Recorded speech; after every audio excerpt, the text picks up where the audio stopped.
We've got Rachel Gold on the line today. So, Hello. welcome, Thank Rachel. you. Thank you for Thank you. joining. Thank you very much for your patience and congratulations on the book. How exciting. And I just have to say, before we go into the interview, this is so needed.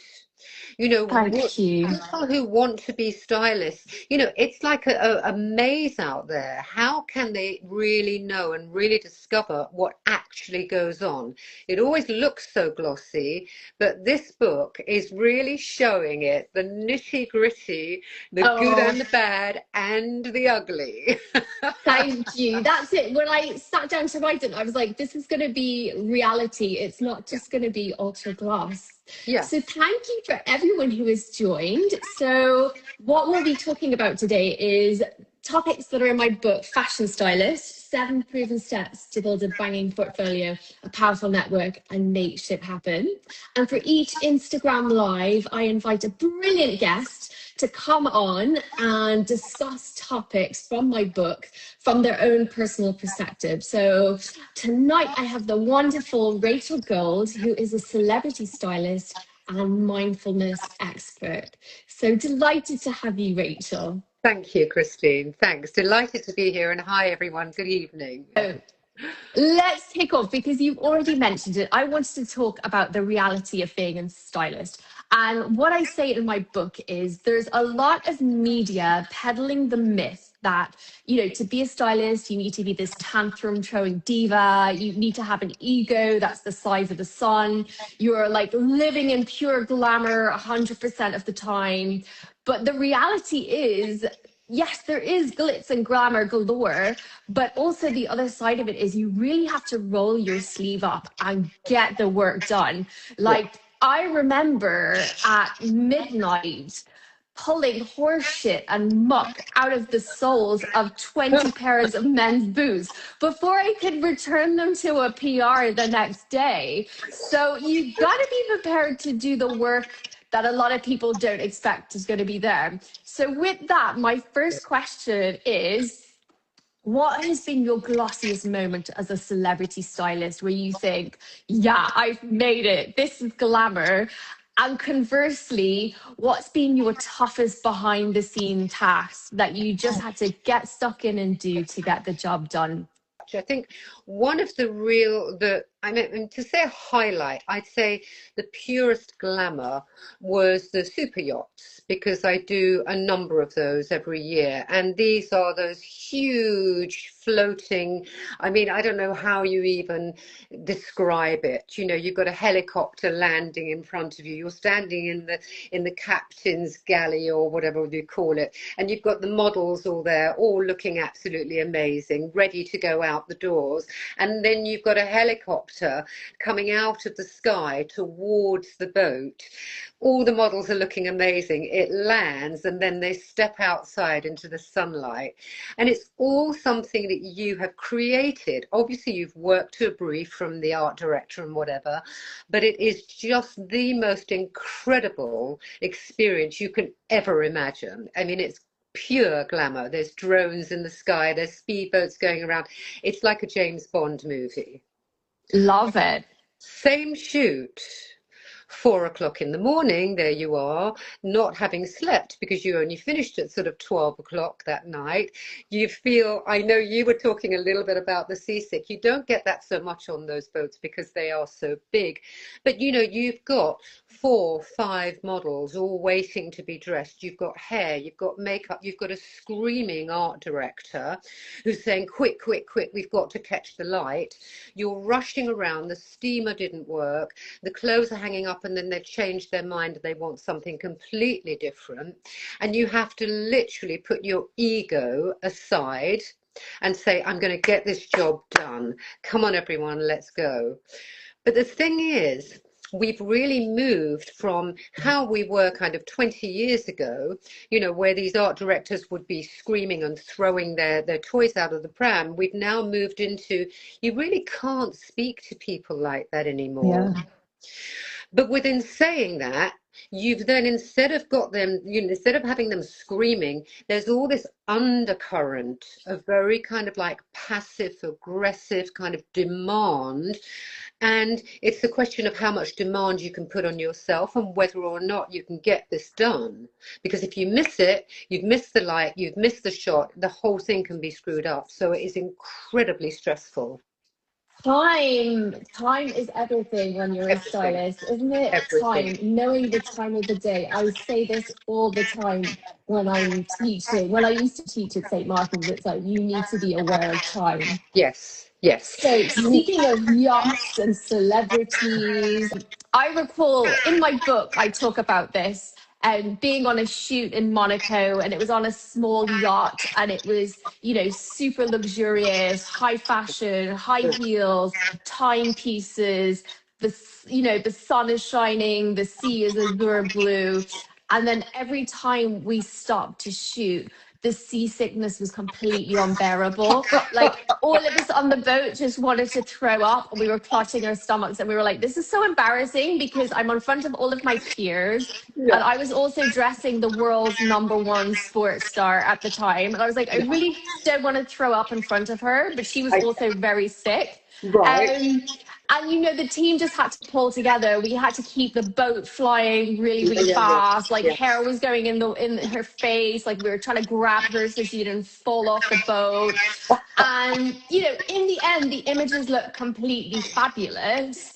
But the shoot was the polar opposite to Yeah. fabulous. So, with this in mind, can you tell us about a glamorous celebrity job where the images look so glossy and so polished, but the reality behind the scene was anything but glossy and polished? Absolutely. I mean, this is one of these things, to say I want to be a stylist. We all have an idea of ourselves, going wandering along, the lights go on and we're there and we're dressing them and everything is looking wonderful and then we're looking wonderful. We look to camera and we smile.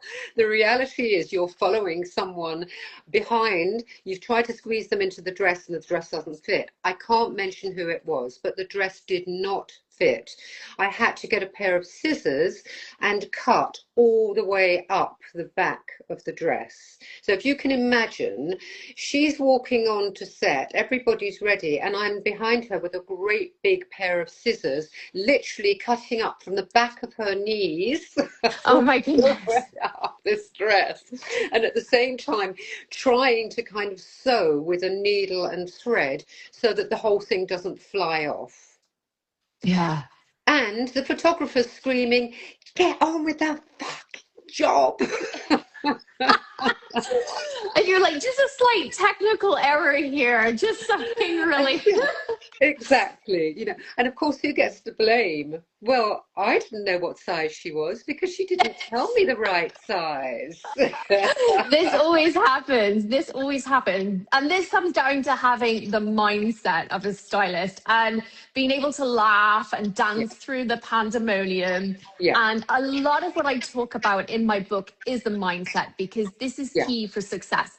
I mean, of course, the book is filled with practical tips and exercises, yeah. but mindset and mindfulness and how to work with big personalities is so key to being a stylist.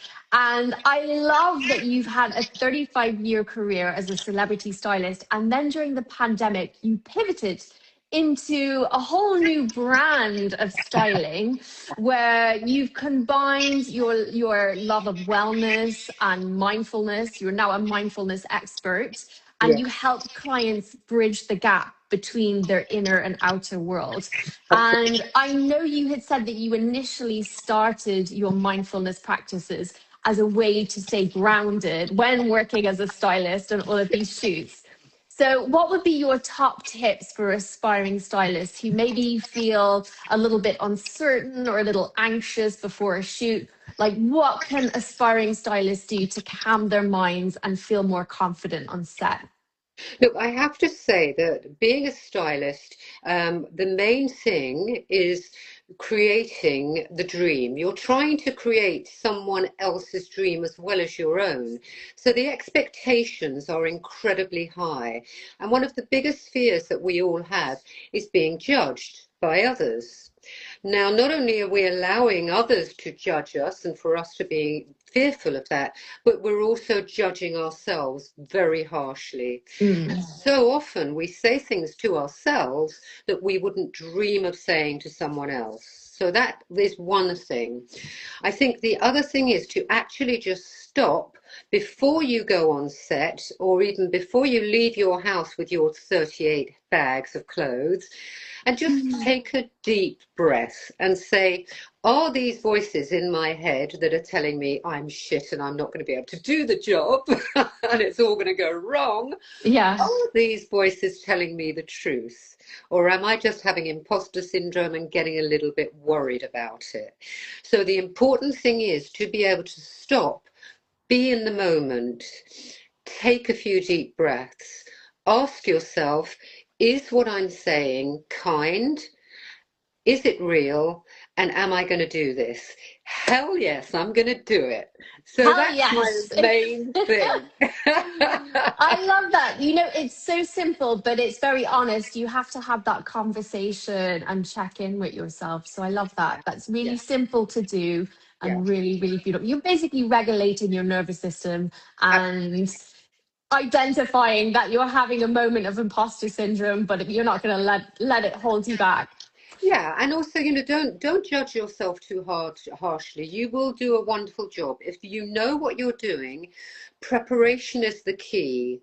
Don't Mm. go and wing it and think, oh yeah, that'll be okay. Prepare, prepare, prepare. Always prepare and know your stuff. It's really important. The other thing is to have the right support around you. So if you've got an assistant, here's a top tip. I think it's very tricky to have an assistant who is not prepared to do as much work as you.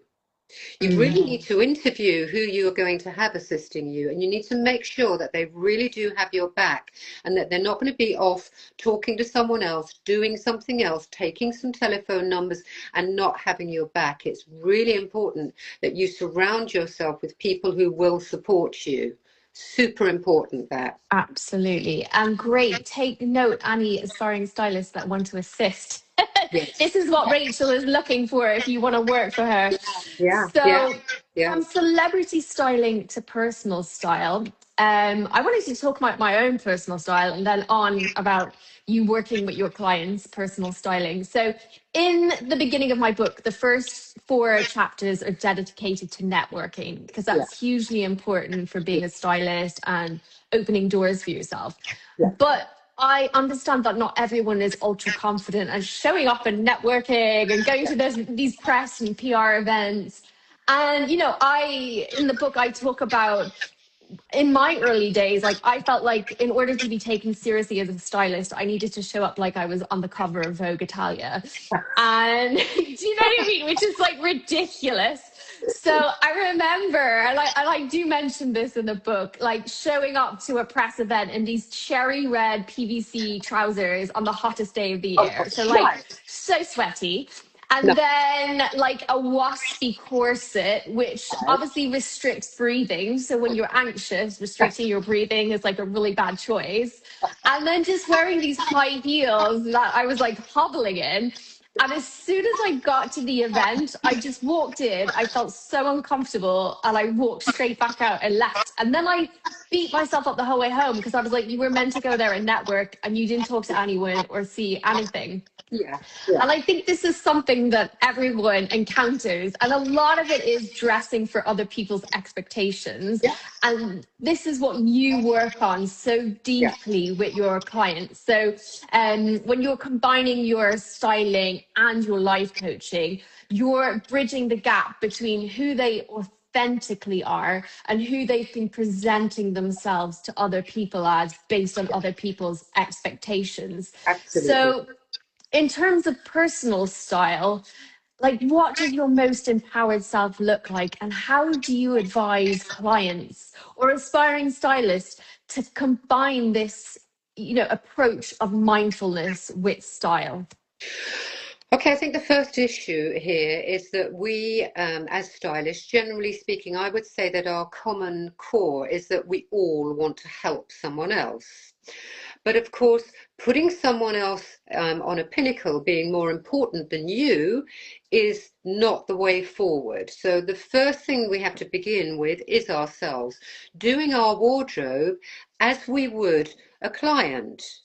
So getting a rail, taking everything out, having a look to see what brings you joy. I know this sounds so cliche, but it is so true that you only have in your wardrobe clothes that fit you and that suit you and that actually show what your style is. So you need to know what your style is. I mean, look, there's nothing to say that you can't have a few different kind of alter egos as such. You know, you have a few pieces that really are out there, but you've got to make sure that they fit you, and you've got to be able to get ready within 15 minutes, because actually time, as we know, is of the essence. You need to be out the door and ready. So you need to sort your own wardrobe out first of all before you do anything for anyone else. When you know what your own style is, it's much easier to then be able to do the same thing for someone else. You're not trying to make them a mini me or a mini you, but if you know what your own style is, surely that's the first step to being able to show someone else what theirs is. Amazing. I love that, Rachel. I'm going to get cracking on my wardrobe right now. It's so important. You know, look, I always say this, are you living with the ghosts in your wardrobe? When you open your wardrobe, is this a past life that you had before? Are these clothes that don't fit you and then you're beating yourself up because they don't fit you? If they don't fit you, take them out of the wardrobe. If they have an emotional attachment and you really just can't let go, vacuum pack them, put them somewhere else. But make sure that when you open your wardrobe, you can clearly see what you have and you love it and it brings you joy. It's so important. Absolutely. Really Yeah. important. Yeah. I always have certain people in my mind where I think, if I was walking down the road and I bumped into them wearing this, would this be like suitable? You know, like professional kind of people, not that I'm dressing for other people, but just, you know, and if the answer is no, then I'm like, yeah, just don't have this, don't wear it, because I'm not showing up as the version of myself that I truly want, like my most empowered version. Yes. Yeah, I mean, look, you've got to be careful because, you know, sometimes you might go to a client and if you're over the top, too fabulous, that can also, you then got to work for the first 15 minutes trying to get them to feel secure within themselves. So, you know, you've got to kind of like temper it up or down to whomever you're speaking with as well. You know, you've got to listen and watch. Don't keep talking all the time. Some people talk way too much and they're so busy talking that they're not hearing what the client's saying to them. So that's another point. I know it doesn't sound like it's related to clothes, but it really is. It's super important that you catch the brief, you catch the moment, you can read the room, rather than just talking all the time about yourself or about something else or where you're going on holiday. Concentrate, focus. Yeah, because that way you can be more grounded and then you can help people. You can really help them. Fantastic. I couldn't agree more, Rachel. So, Yeah. speaking of helping people, I know that you run these amazing wellness and style retreats. So, tell us a bit about them. And do you have any coming up? Yeah, thank you. I have one. The next one is on the 6th of June and it's in near to Tunbridge Wells, like the next stop over. It's in a beautiful, great big retreat house. Each retreat is actually a different topic. Like the last one was set your boundaries. This one is style and or signature style and personal mindset. So it's all about how you developed your idea of style, personal style, how you want to make it, you know, current now, how to get there. And also it's like some really interesting exercises that really are thought provoking. There's normally about 10 to 12 women there. I do some for men as well if men want to come. And we, in the afternoon, we're going to have a makeup artist who's going to come. People are bringing their makeup bags. We're going to empty them out onto the table and she's going to do a wonderful demonstration and we're all going to work together to figure out how to do our makeup. So it's Oh, I great love fun. that. They're really good fun. They're going to be Fantastic. throughout the country, but the next one is the 6th of June and it's on my website and on my Instagram. And what's your Instagram so people can follow you? It's Rachel Gold Style. So it's Rachel, Rachel Gold Style. And my website's the same, .com. Amazing. Rachel, excuse the pun, but tonight has been full of gold. You've been Thank you. absolute gold to have Thank you on. so much. Thank It's you been wonderful. so, so much. And Thank lovely to you. see you. Thank you. You too. We must catch up. And Yeah, congratulations for the book. And thanks everyone for watching. Hope you all got thank you.